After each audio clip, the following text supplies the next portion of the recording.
Yeah. All right. I'll crop it. Just like good mythical morning.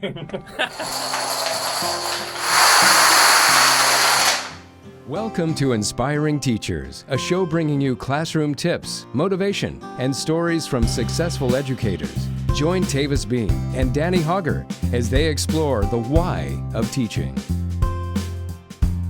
Welcome to episode 107 of Inspiring Teachers. I was looking in the wrong place because we've never put the camera here before. I'm Danny Hogger, and with me, Tavis Beam.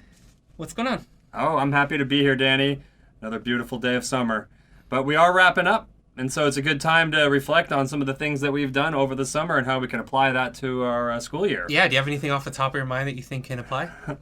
Well, I mean, we've been doing a lot of gardening recently, and I think that there's a lot of lessons that we can learn from gardening that we can then take back to the classroom and teach our students. Yeah, I feel like I've gone back to nature in some way or another. Right. And that mentions two people we need to make thankful and be thankful for making and make thanks to.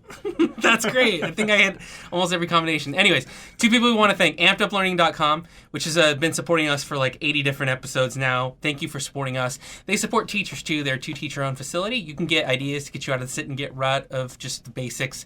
And while you're in distance learning, I mean, why not pick up some new assignments and resources that can help make learning more dynamic? Go to AmpedUpLearning.com, use the promo code HoggerHistory10, get 10% off the order, and find some cool stuff. You can even find my resources like whole year journal assignments. There's just great things that teachers are making, and they're owned by teachers, so they understand how to help teachers as well.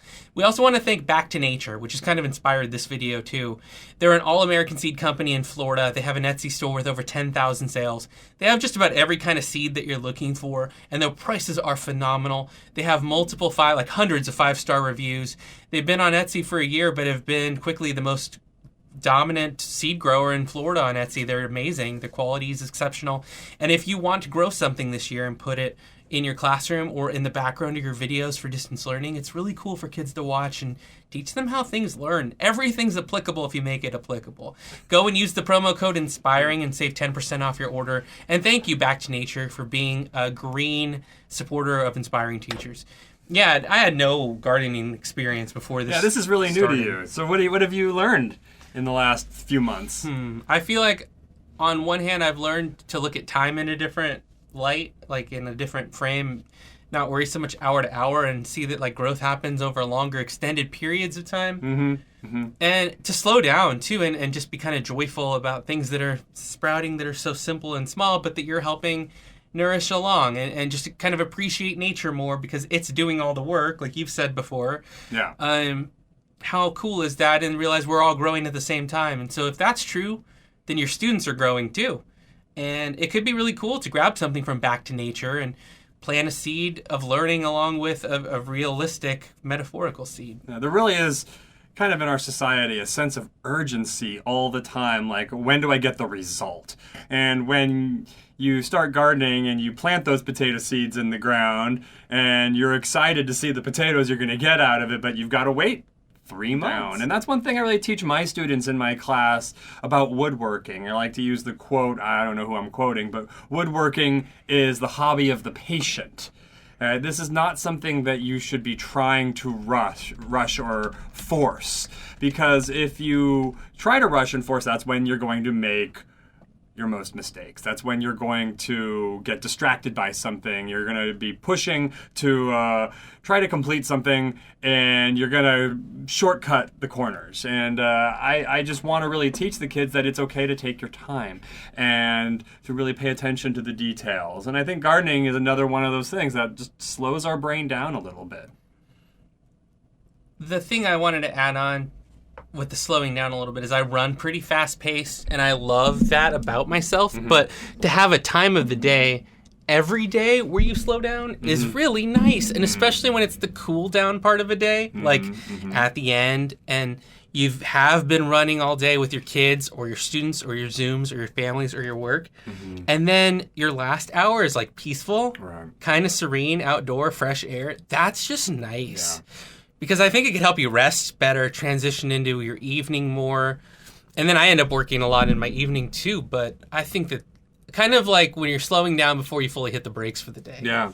And that really kind of resonates with the other main thing that I've been doing this summer, which is I've been really diving into my mindfulness meditation practice. And I've been doing it at the end of the day, where I've been sitting for about an hour. I started off at half an hour, and I've moved up to an hour. And it has been, just like you said, a really nice way to end the day in just a peaceful way to kind of let the flow of thoughts, feelings, and emotions just express themselves in my mind while I sit there and just kind of observe those thoughts pass by. And, we've been out of work for many weeks, many months now. And, you've got work starting in a week. I've got it starting in about 2.5 weeks. And everything's really still kind of up in the air where we're sitting right now. What is it going to look like? What are they going to expect from us? As a wood shop teacher, what are they going to expect from me? And so a lot of that can come with stress and overthinking. And the unknown. And when we don't know something, we invent. And then we start stressing out about the stories that we're telling ourselves that we've invented, that, oh my goodness, they're going to want this, or they're going to want that, or they're not going to want me at all, or something. And so it's good to have those contemplative times, especially for us busy teachers who dive in so full hog to our work. And taking the moments to do that can help you highlight little bits that can be helpful to your students. Yeah. I know there's got to be a lot of teachers around the country who are on Zoom complaining about the whole situation or not wanting to be in that format. Yeah. But we can even teach our students how to handle the unknown a little bit more, make them less fearful. Especially if we had younger kids, I think you got to be the rock. Yeah. You have to be confident. You have to be calm for them. You have to model how to handle. So that really reminds me of a quote I just heard yesterday from Thich Nhat Hanh, who is a Zen master, and he said something to the equivalent, I'm not going to say it exactly right, but if you are on a boat in the middle of a storm and everybody is freaking out, everybody is scared, if one person can be the rock, that's enough. If one person can maintain their sense of calm and centeredness, that can be enough for everybody else to find that calm and centered as well. So if we can embrace the unknown with a calm, centered mind and really just kind of step forward into this and just with open arms accept whatever's coming, I think that we will be modeling for our students how they can also help handle this difficult time as well. Yeah, that's great words of wisdom. So in those moments of reflection, can you find something? Maybe comment down below in the comment section. What is it that you can model or teach that you've experienced through this time that can be helpful to students? We can each try to pick something too. I think the gardening is a piece of it for both of us, where it's a area that's completely outside of politics or governance or current events where you can just be. And it doesn't have to be anything else but you and those seeds or those plants, which is nice. That's something you might want to bring. So you might want to go to the Back to Nature Etsy store and do that. And what lesson do you think that sends your students if their history teacher spends a minute just talking about their garden? I mean, I think that brings depth to who you are, and whenever you bring depth to who you are, you become more interesting as a person to them. It's better to be interested in things than trying to be interesting, because if you're interested in something, you're going to be more interesting to people. So by showing and expressing to the students that, hey, I talk about government all day long, but guess what? When I go home, I don't really talk about government all that much necessarily.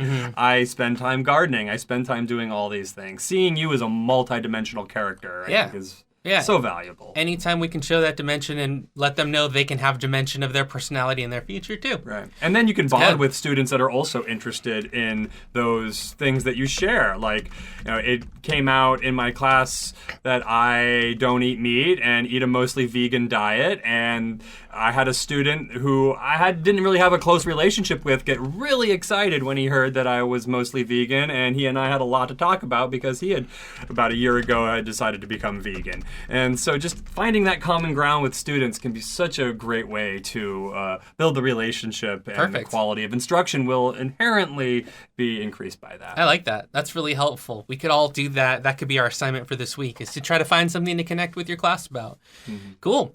So yeah, those are some ways of using ideas of whatever you're interested in, and take a portion and show it to your class. Bring them in something. We love show and tell as kids, but we stopped doing it like it's not an option once we hit a certain age.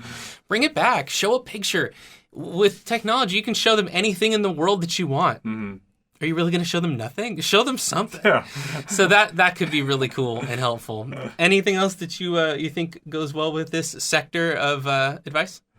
Well, we were talking before about the metaphor of composting. Mm-hmm. You want to explain that a little bit about where you were going with that metaphor? Sure, okay. And then, maybe you'd like to try something as an activity in your mind too. So, yeah, I've been spending a lot of money on soil and reading that you need to nourish your soil, recharge, and I also have a lot of recycling, seems like all the time, with paper and cardboard. So I reached out to a few companies, and EJ Walks on Amazon sent me a composter. I put it together, made a time-lapse video. We can put a little bit of that in here now. And it was just neat to think about that everything in my yard, whether it's dead leaves or pieces of branch that come down or the extra grapes and beans that didn't get finished, could all go back into nourishing the future of your garden.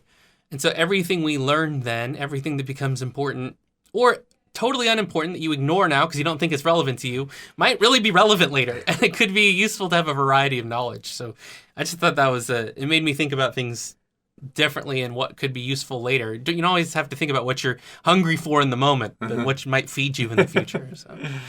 I think for me, to fall back on what I've said 100 times on this podcast, and so if you're playing the bingo game at home, you can mark it off. It's an incredible gift to be able to make your own fun. And so we've had all this time, and we're like, what are we going to do? What are we going to do with this time?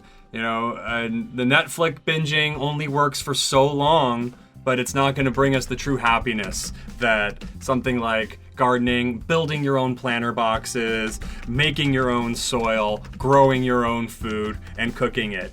It is an incredible gift to be able to make your own fun. And that's really the focus of my side channel that my sister and I have started working on called Making Fun. You can follow us on Instagram at make.your.own.fun. And you can find us on YouTube at Making Fun. And it's really about that. Whatever it is that you're interested in. Maybe you're not interested in woodworking, but you love cooking or you love sewing. I just want to send that message to my students all the time. Just take advantage of this amazing life that we have been given and really be the agent in it that is responsible for its own experiences. Don't just wait for somebody to come and entertain you. Score. What a great closer on this one. And so we hope you have some ideas that might help you and refresh you. Share the show with a friend, man. We'd like to grow with your ideas as well. Send it to a teacher in your life and like, share, and subscribe. And we'll see you on the next edition of Inspiring Teachers. Thank you to EJ Walks, the Back to Nature Etsy store, and ampeduplearning.com. For Danny Hogger, Tavis Beam. We'll see you on the next edition of Inspiring Teachers. Thanks, guys. Thank you. Go do the best for your students. Until next time, class dismissed.